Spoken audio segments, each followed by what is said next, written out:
تعالوا نعمل احلى جاتوه فانيليا. بجد هاشش قوي من جوه وطري، والصوص منه فيه مش هتحتاجي ان انتي تسيحي شوكولاته ولا تضربي كريمه.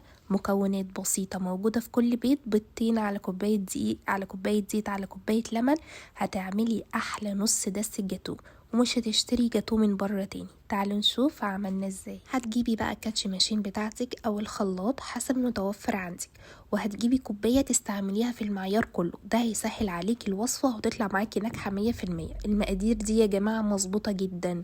هتحطي اول حاجه كوبايه من السكر، وبعد كده كوبايه من الزيت، نفس هي كوبايه حتى بص مطرحها سكر، وكوبايه من اللبن. وبعد كده هتجيبي كيس كريم كراميل اي شركه انت تحبيها، انا كنت مستعمله شركه دريم.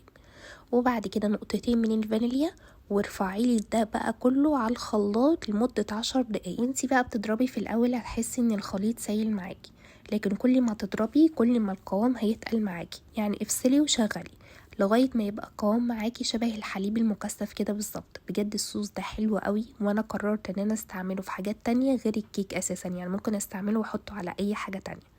ابدأي بقى هاتي الكوباية اللي احنا كنا مستعملينها اساسا في المعيار وامليها من الخليط ده، وبقية الخليط فضيه في اي بولة انت تحبيها، او ممكن تكملي في الكاتش ماشين لو انت عايزة. هتجيبي بقى بيضتين بدرجة حرارة الغرفة، وكل القشر اللي وقع مني ده انا شلته، فانتم متقلقوش خالص.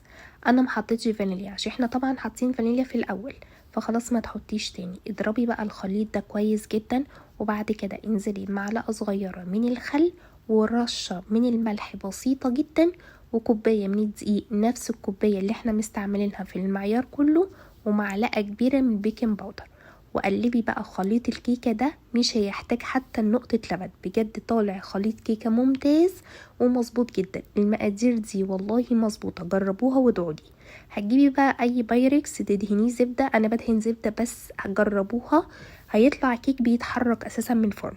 وبعد كده اديله خبطتين كده على الترابيزه بتاعتك او على الرخامه، وبعد كده دخليه الفرن على درجه حراره 180، هيقعد بالظبط 20 دقيقه.